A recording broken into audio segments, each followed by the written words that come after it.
राजा राममोहन राय, ब्रह्म समाज। तो आइए राजा राममोहन राय के बारे में, आधुनिक भारत का इतिहास, राजा राममोहन राय, ब्रह्म समाज, सामाजिक धार्मिक सुधारना, इसके बारे में शुरू करते हैं अपन विचार।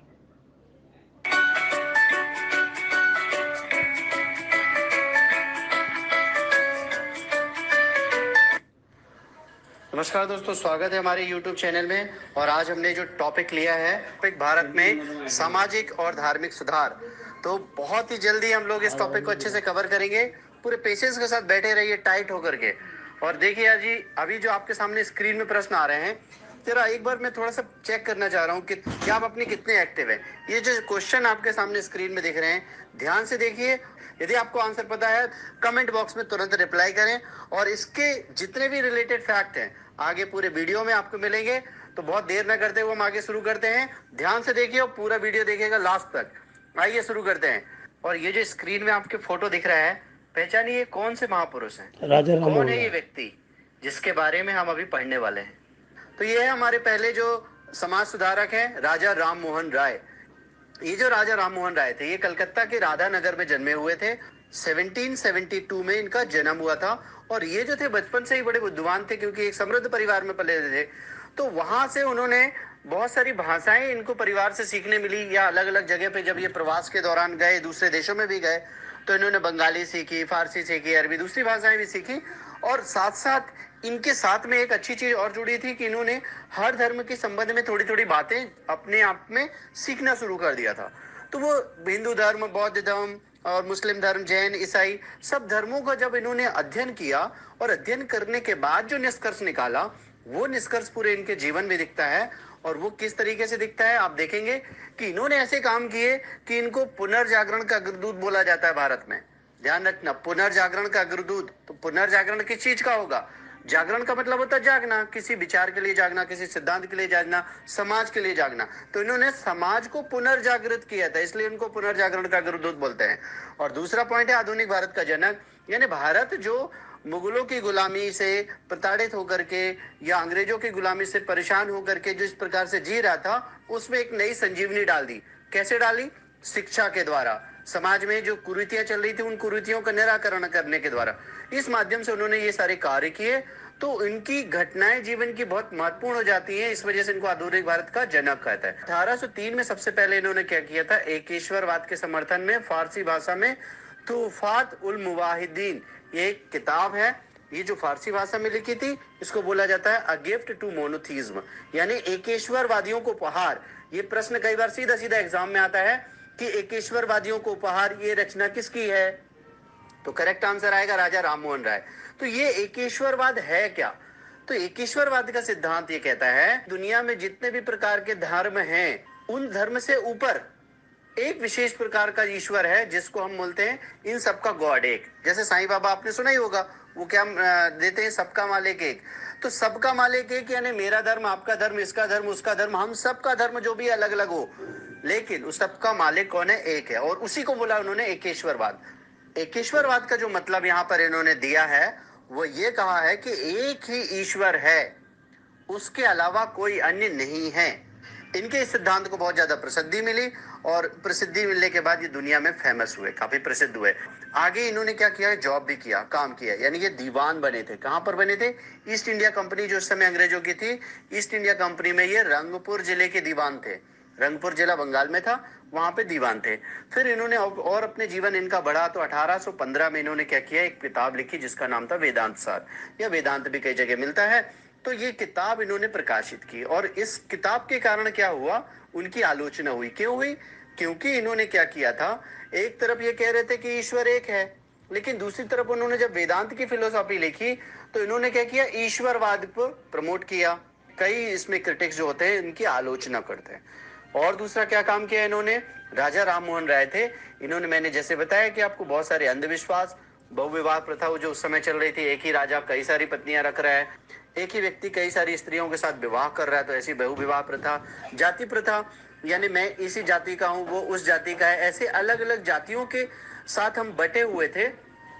तो उसको खत्म करने के लिए उन्होंने एकेश्वरवाद को प्रमोट करना शुरू किया कि हम सब अलग नहीं है, हम किसी भी धर्म के हो, जाति के हो, अलग नहीं है। तो ये सिद्धांत इन्होंने दिया था। और इनके ऐसे ही सामाजिक सुधारों की जो गतिविधियां थी उनको ध्यान में रखते हुए लॉर्ड विलियम बेंटिक ने क्या किया था, 1829 में सती प्रथा का समापन कर दिया था। तो ये कुछ जो फैक्ट हैं राजा राम मोहन राय से जीवन से जुड़े हुए हैं, और एग्जाम में इनके जीवन से संबंधित और फैक्ट आते हैं, आइए देखते हैं। तो ये जो आपके सामने स्क्रीन में दिख रहा है कि बहुत सारे इन्होंने क्या किया था, न्यूज़पेपर, यानी इतने बौद्धिक लेवल से सक्षम थे कि इन्होंने बंगदूत, संवाद कौमुदी बंगाली भाषा में, ब्रह्म मैनिकल ये पत्रिका थी, इन बहुत सारी पत्रिकाओं का इन्होंने संपादन किया था। और साथ ही एक सबसे महत्वपूर्ण जो है, ये वाला अक्सर प्रश्न आता है एग्जाम में, मिरातुल अखबार ये किस भाषा का है, इसका प्रकाशन या संपादन किसने किया, ये प्रश्न एग्जाम में आता है, तो ध्यान रखेंगे, इस बात को देंगे। इसके साथ इन्होंने कुछ किताबें लिखी थी, मैंने थोड़ी देर पहले भी सामने बताया था स्क्रीन में कि तुहफात उल मुवाहिद्दीन ये किताब थी। ये किताब उन्होंने फारसी भाषा में लिखी थी, और इसी किताब को बोला जाता है एकेश्वरवादियों को उपहार, यानी एक गिफ्ट है ये। और वेदांत सार, ये जो दो प्रमुख किताबें इन्होंने लिखी थी। इसके बाद एग्जाम से रिलेटेड कुछ फैक्ट आते हैं जो अक्सर एग्जाम में हम लोगों को सुनने मिलते हैं। तो कौन से फैक्ट है देखते हैं हम लोग। तो डेविड एयर जो इनके मित्र थे, इनके साथ मिलकर के उन्होंने 1817 में हिंदू कॉलेज की स्थापना की थी। और यही हिंदू जो कॉलेज था ये 1856 में प्रेसिडेंसी कॉलेज में बदल गया। जब 1856 में presidency college east India company ने बनाए तो 3 जगह बनाए थे, मद्रास, कलकत्ता और बंबई। और ये तीनों जगह में से ये जो वाला कलकत्ता वाला जो कॉलेज था वो पहले हिंदू कॉलेज के नाम से इन्होंने स्थापित कर लिया था। नेक्स्ट पॉइंट इंपॉर्टेंट है, ध्यान रखें। भारत का प्रथम फारसी भाषा में प्रकाशित जो अखबार था वो कौन सा था, तो आंसर क्या है, मिरातुल अखबार। जो आपने देखा थी इतने सारे न्यूज़पेपरों को उन्होंने संपादन किया था।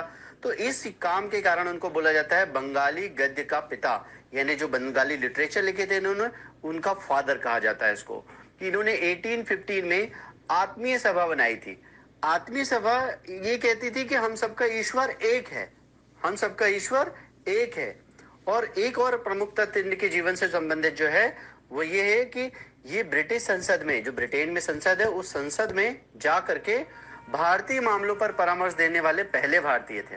ठीक है, भारत के मसले पर परामर्श देने वाले पहले भारतीय थे, जो कि कहाँ थे, ब्रिटेन की संसद में थे। नेक्स्ट पॉइंट देख लेते हैं। इनको जो राजा की उपाधि है, मैंने थोड़ी देर पहले बताया ये कहाँ के राजा हैं भाई, तो राजा की उपाधि इनको दी थी किसने, अकबर द्वितीय, जो मुगल शासक था। और सुभाष चंद्र बोस ने इनको कहा था ये युगदूत हैं, एक प्रकार के ये युगदूत हैं। और एक और प्रश्न बनता है कि निम्न में से किस महापुरुष की मृत्यु इंग्लैंड में हुई है या भारत से बाहर हुई है, तो ये इंपॉर्टेंट क्वेश्चन ध्यान रखेंगे। ब्रिस्टल, ब्रिस्टल एक शहर है इंग्लैंड में, वहां पर इनका 1833 में निधन हो गया था। तो ये जो राजा राम मोहन राय थे, इन्होंने एक बड़ी प्रमुख संस्था बनाई थी जिसका नाम था ब्रह्म समाज। तो आइए ब्रह्म समाज देखते हैं। तो ब्रह्म समाज की स्थापना कब की थी, इन्होंने 1828 में बंगाल में ब्रह्म समाज की स्थापना की थी। और यहाँ पर जो राजा राम मोहन राय ने पहले 1828 में क्या किया था, ब्रह्म सभा नाम की एक संस्था बनाई थी, जिसमें उन्होंने क्या किया था, ऐसे लोग जो कि ब्रह्म यानी ईश्वर को मानते हैं उन लोगों को मिला करके एक धार्मिक संस्था के रूप में इसकी स्थापना की थी। और यही जो धार्मिक संस्था थी ये बाद में किस रूप में बदल गई, ब्रह्म समाज के रूप में बदल गई। ये ब्रह्म समाज के रूप में 1828 में बन गई। फिर क्या हुआ था, ये संस्था थी क्या, क्या करती थी ये, तो ये संस्था ऐसी थी कि ऐसे लोगों का समूह था जो क्या करते थे, एकेश्वरवाद पर विश्वास रखते थे, जो मानते थे कि ईश्वर सिर्फ एक ही है। ऐसे लोगों को बिलीव करने वाले लोगों का समूह था। फिर इस समूह के द्वारा हुआ क्या क्या, तो ये हुआ कि 1829 में इस समूह की गतिविधियों के यानी एक साल बाद ही देखेंगे तो उस समय के जो वहां के बंगाल के गवर्नर जनरल थे, सती प्रथा का कानून ला करके इस सती प्रथा का उन्मूलन कर दिया। और साथ ही साथ इस पूरी संस्था ने क्या किया, मूर्ति पूजा का घोर विरोध किया कि मूर्ति पूजा नहीं होनी चाहिए। 1833 में अभी हमने बताया कि राजा राममोहन राय की ब्रिस्टल इंग्लैंड में मृत्यु हो गई थी। तो उसके बाद जो इसके हेड बने वो देवेंद्रनाथ टैगोर बने, जो कि रविन्द्रनाथ टैगोर है हमारे देश के जो राष्ट्रकवि माने जाते हैं, उनके पिताजी थे। तो ये देवेंद्रनाथ टैगोर इसके प्रमुख बने। और फिर देवेंद्रनाथ टैगोर ने क्या किया, जब इस पूरी ब्रह्म समाज संस्था का कार्यभार संभाला, पुनर्गठन किया और केशव चंद्र सेन को क्या बना दिया, इन्होंने आचार्य बना दिया। और आचार्य बनने के बाद केशव चंद्र सेन, ये देखिए तीन जो फोटो दिख रही हैं आपके सामने, ये है केशव चंद्र सेन, ठीक है, ये है राजा राममोहन राय, और ये है देवेंद्रनाथ टैगोर। ठीक है, तो केशव चंद्र सेन ने क्या किया, फिर इस संस्था से जुड़ने के बाद इसका बहुत ज्यादा प्रचार प्रसार किया, भारत के अलग अलग हिस्सों पे गए, तो उत्तर प्रदेश, पंजाब, महाराष्ट्र। जो ब्रह्म समाज है पूरी तरीके से देश में फैल गया, अलग अलग हिस्सों पे नए लोग इसमें जुड़े, जागरूक हुए। लेकिन हर चीज बनती है तो उसका एक समय के बाद उसका अंत भी होता है। तो इसी वजह से इस ब्रह्म समाज में भी क्या हो गया, विघटन शुरू हो गए। 1866 में ये ब्रह्म समाज क्या हो गया, दो पार्ट में टूट गया। कौन सा? ब्रह्म समाज ऑफ इंडिया, जो कि केशव चंद्र सेन ने बनाया, देवेंद्र नाथ टैगोर ने आदि ब्रह्म समाज बना लिया। दोनों के बीच में मतभेद हो गए और ये ब्रह्म समाज विखंडित होकर के दो भाग में बन गया। लेकिन फिर आगे और भविष्य में क्या हुआ कि ये जो केशव चंद्र सेन थे, इनकी कार्यशैली बड़ी उदार थी, हिंदू धर्म के प्रति थोड़ा सा लिबरल होने लगे। और इन उदारता के कारण भी क्या हो गया, इनके जो अनुयायी थे, इनके साथ में रहने वाले लोग, उनमें भी क्या हो गया, एक असंतोष पैदा हुआ और फलता ये ब्रह्म समाज क्या हो गया, विघटित होकर के उन्होंने फिर से एक साधारण ब्रह्म समाज बना लिया। ठीक है। तो इस प्रकार से जो ब्रह्म समाज एक चला था वो बाद में पहले दो और फिर उसके बाद में एक नई इकाई के रूप में बन गया। तो इस प्रकार से ब्रह्म समाज बना, अच्छा काम किया और उसका पतन हुआ। लेकिन कि जो 50 वर्षों तक इस ब्रह्म समाज ने एक अच्छा काम किया कि समाज में सुधार की गतिविधियां की। हिंदू धर्म में विशेष रूप से जो कुरीतियां चल रही थी, धार्मिक कुरीतियां, तो इसने धर्म को जागृत करने का काम किया, धर्म में सुधार लाने का काम किया। तो इस वजह से ये ब्रह्म समाज है, जीके के पॉइंट ऑफ व्यू से हमारे एग्जाम के सिलेबस में है और बड़ा महत्वपूर्ण विषय है।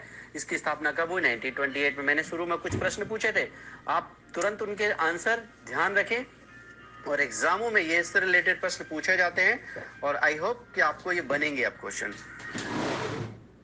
तो दोस्तों, ये राजा राम मोहन राय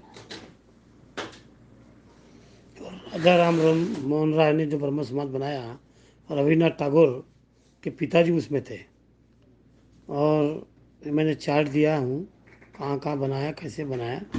इस पर से राजा राम मोहन राय की सब हिस्ट्री आपको समझ गई है, समय लगता है। तो चलो दोस्तों,